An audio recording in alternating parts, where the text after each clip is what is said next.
ሰላም ከመይ ትኮኑ ክቡራት ተኸታተልቲ ሲኤም ኤክስትራ ሾው ዕለታዊ ዜና ስፖርት ሒዝና ልኩም ቀሪብና ኣለና። ሰናይ ምክትታል።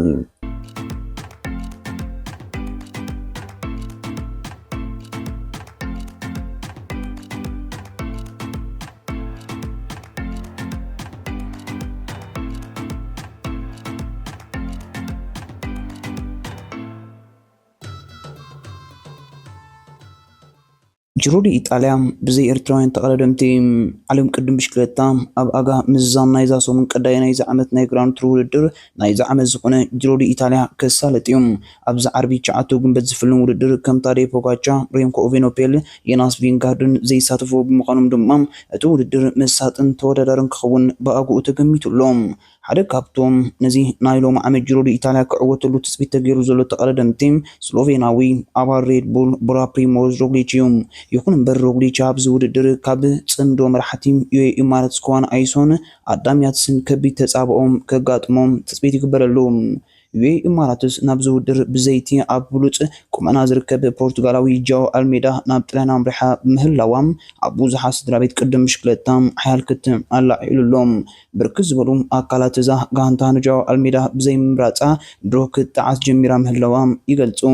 ናብዚ ውድድር መንገዲ ኣይሶ ወይ ድማ ኣልሜዳ ንማልያ ሮዛ ንምዕዋታን ቂራ ዘላም ዩኤኢ ንጃኦ ኣልሜዳ ከም መራሒ እንተትወስዶም ነይራ ልዕሊ እቶም ክልተ ምሪጣቶም ዘላ ተቐዳደምቲ ብመንገዲ ኣልሜዳ ዝያዳ ማልያ ሮዛ ናይ ምዕዋት ዕድል ገይርዋ ብምባል ይምግቱ። ዘቕረቦም ምክንያታት ድማ ጃኦ ኣልሜዳ ኣብዚ ዓመት ኣብ ብሉፅ ቁመና ከም ዝርከብ እዮም ዝገልጹ።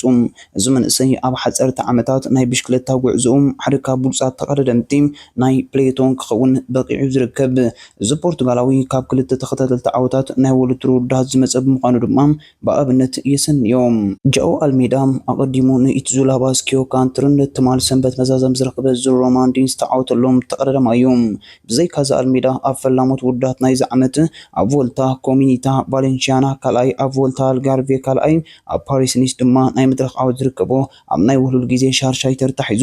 ብዘይካዚ ንሕልፍ ሪከርታ ጃኦ ኣልሜዳ ኣብ ጂሮ ዲ ኢጣልያ እውን ንጣዓሳታት ዩኤኢ ዘጋድድ እዩ። እዚ ተቐዳዳማይ ኣቀዲሙ ኣብ ጂሮ ዲ ኢጣልያ 4 ግዜ ተወዳዲሩሎም።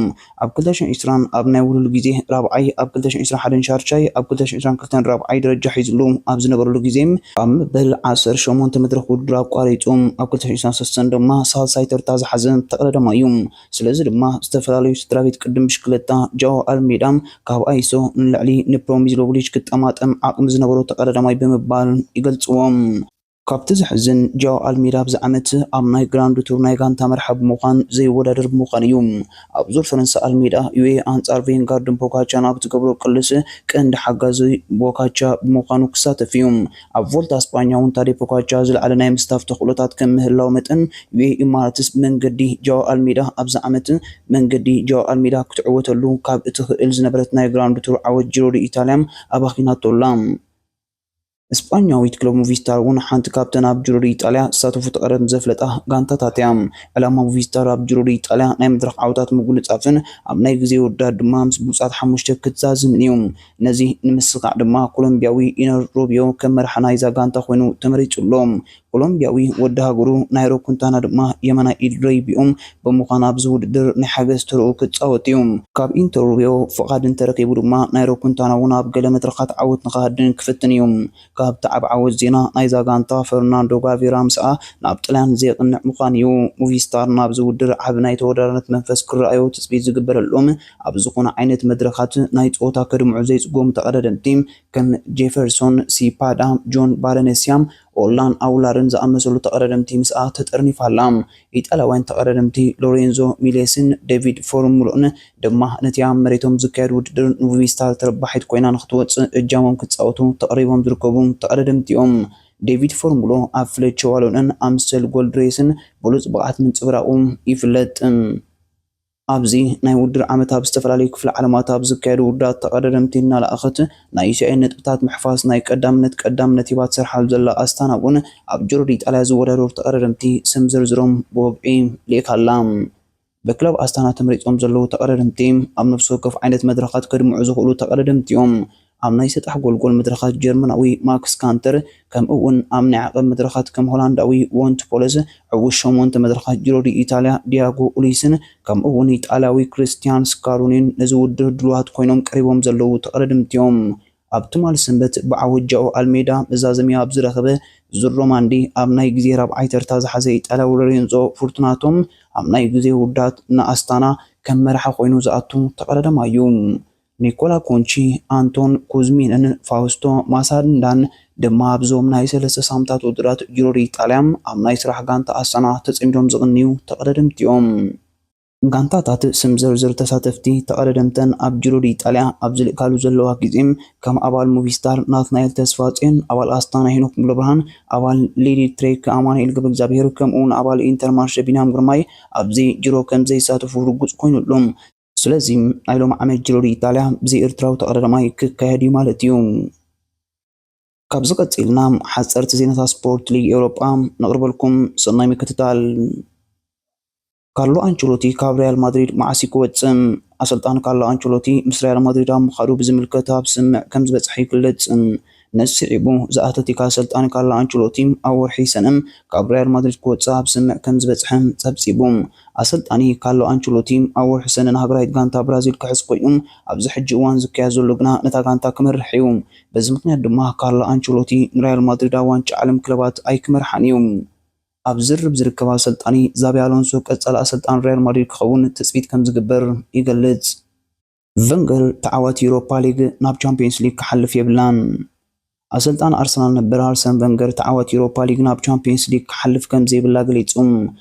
እታ ንውድድር ዩሮፓ ሊግ ትዕወተሉ ክለብ ብኣውቶማቲክ ዳግማይ ናብ ዩሮፓ ሊግ ክትሓልፍ ኣለዋ ክብል ኣርሰን ቨንገር ሓሳብ ገሊጹ። ብፍላይ እታ ክለብ ኣብ ቻምፒየንስ ሊግ 5 ጋንታታት ካብ ዘለዋ ሊግ ዝመፀት እንተኮይና ክትሳተፍ የብላን ኢሉ። ኣሰልጣን ኣርሰን ቨንገር ብተወሳኺ ዩኤፍ ነቲ ሕጊ ክግምግሞን ከመሓይሾን ፀዊዑ። ኣሰልጣን ኣርሰን ቨንገር ነዚ ዝገለጸ ማንቸስተር ዩናይትድ ዋንጫ ዩሮፓ ሊግ ክትዕወትን ናብ ቻምፒየንስ ሊግ ክትሓልፍን ከላ ኣብ ዝተየትሉ እዋን እዩ። ፍቅሪ ማጊን ሳላሕን ማጊ ሳዲቅን መሐመድ ሳላሕን ሎሚ ተራኽቡን ፍቅሮም ንህብነቱ ሲዕቡ ኣይጀመረን። ማጊን መሐመድ ሳላሕ ገና ተምሃሮ ከለዉ እዮም ተራኪቦም። ቅድሚ ናይ ሳላሕ ናይ ኩዕሶ እግሪ ተውህቦ ዓለም ምፍላጡም ብድሕሪ እዩ ሳላሕ ተፈታውነትን ዝናን ገንዘብን መፅኦም ሽዑ ድማ እዩ ተፈታውነቱ መፅኦም። ሳላሕ ከም መብዛሕትኦም ከዋኽብቲ ዓለምና ንሓንቲ ፍሉጥ ሞዴል ክምርዖ ኣይደልየን። ናይ ቀደም ኣፍቃሪቱ ማጊ ሳዲቅ ተመርዓዋ። ኣብዚ ሕጂ እዋን ድማ ክልተ ቆልዑ ወሊዶም ሕጉስ ናብራ ይመርሑ ኣለዉ።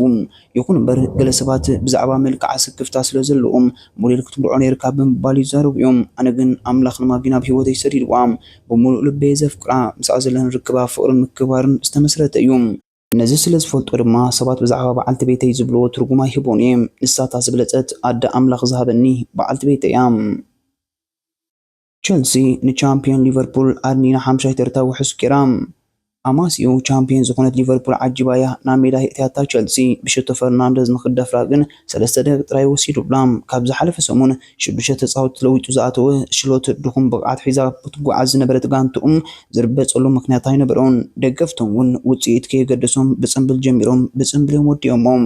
መበል 56 ደቂቕ ቫንዳይ ኩዕሶ ክፀርግ ኣብ ኳንሳ ላጊዑ ልዳቶም ክድፈር ብዝፈቐዶም ቸልሲ 2-0 መሪሖም። ፀወታ ክውዳእ 5 ደቂቕ ምስ ተረፎም ግን ቫንዳይ ብመንገዲ ናይ ማዕዘን ቅላዕ ብርእሱ ንሊቨርፑል ተስፋ ዝሃበ ሸቶ መዝጊቦም ናብ ተወሳኺ ደቂቕ በፂሐን።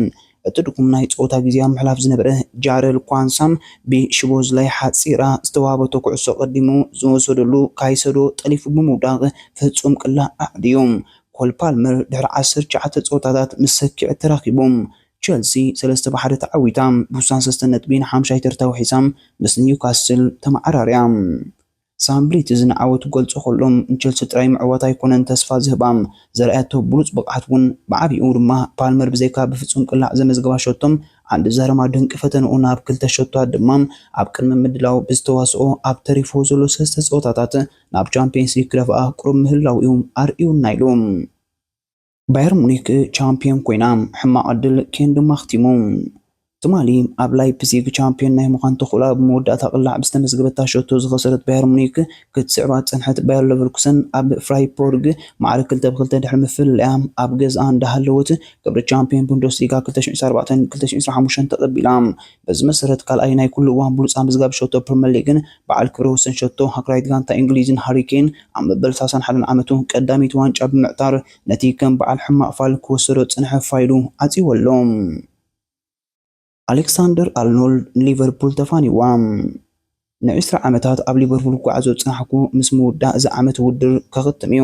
ከም ተፃዋታይ እንተመፀኹም ኩሉ ግዜ ግን ደጋፊ እየ ክብል ትረንት ኣሌክሳንደር ኣርኖልድ ብወግዕን ደገፍቲ ሊቨርፑል ተፋኒዎም። መገዱ ናብ ሪያል ማድሪድ ምዃኑ ዘማት የብሉን። ነዛ ቻነልና ሓደሽቲ ዝኾንኩም ላይክ፣ ሼር፣ ሳብስክራይብ ብምግባር ሰዓቡና።